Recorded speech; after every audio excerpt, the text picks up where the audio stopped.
Now today, as you can see in your bulletin, there was a choice of readings, and I picked the one with the wise men.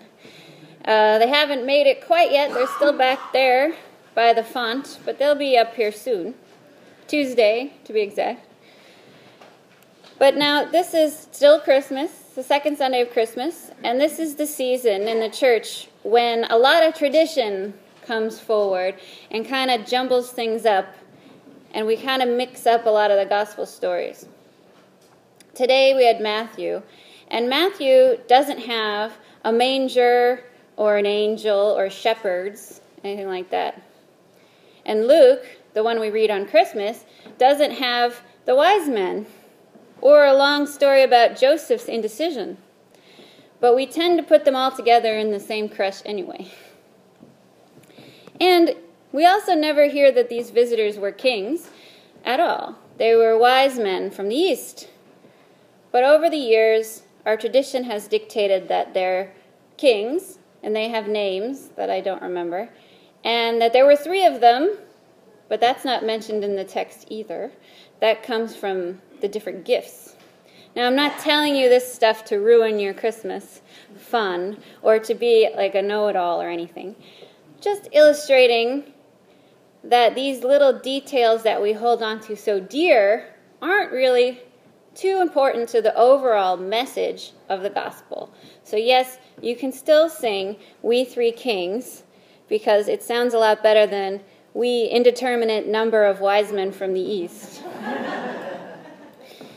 And the message is what's important. And that message is that God has brought the good news to all people, even those who came from afar.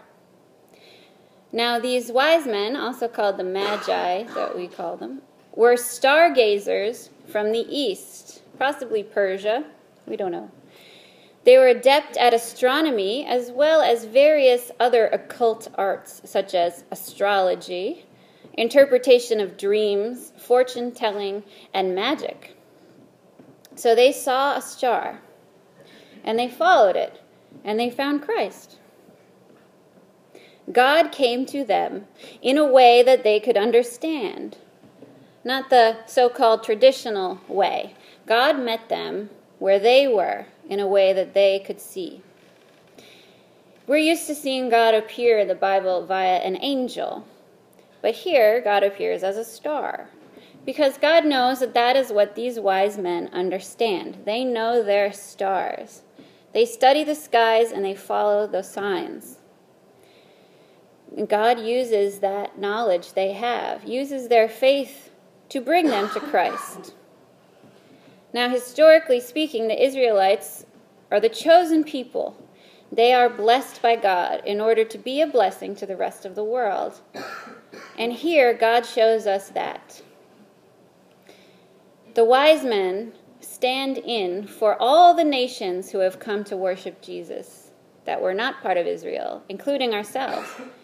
Because in Jesus, no one is beyond the embrace of God. Now, the presence of these wise men and their quest for God's Messiah announces to King Herod and to all Jerusalem that the world is changing. God is coming, and nothing can remain the same in the presence of God's Messiah. So this scares King Herod, of course, and his cronies. They like where they are. They're comfortable. And in the Old Testament, when you read about the kings, God handpicked those kings, divine kings and prophets, to lead Israel. But that stopped after King David. Herod was in power through war, and because he pleased Roman officials, not because he pleased God. So now he hears about this new Messiah who's going to take his power away. Because people in power like to keep power, right? And Herod seeks to keep this power and will do anything to get it. Because when God placed kings to serve in the past, they were in place to serve the people, not to be served by the people. That's the difference. And this scares King Herod. He likes to be served, so he orders death to all the firstborn sons. And then the family flees to Egypt to wait out Herod's death.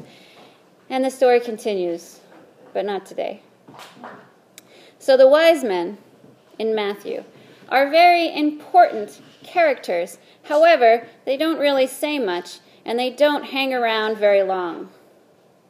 After this, they never come back. But they are still very important. Why else would we elevate them to the level of being kings and then build most of our Christmas celebration around them?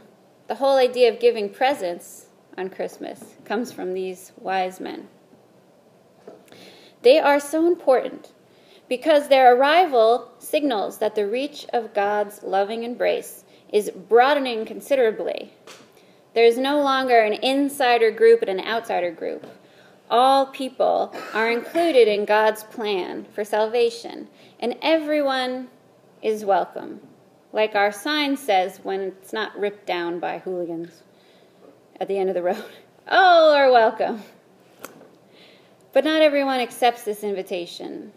But that's okay too, because it never expires.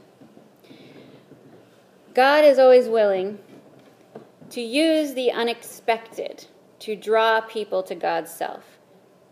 God appeared to the wise men in a star. God appears to us in many different ways, and it's different for every person. So that's something for you all to think about, to ponder. How does God call to you? What does God reveal to you that makes you come and worship? We need to look for these signs like the wise men did, the signs that God is sending us. Follow the signs, and then we will find Jesus, waiting to embrace us, to love us, to help us, and comfort us for all the days of our lives. In the name of the Father, the Son, and the Holy Spirit.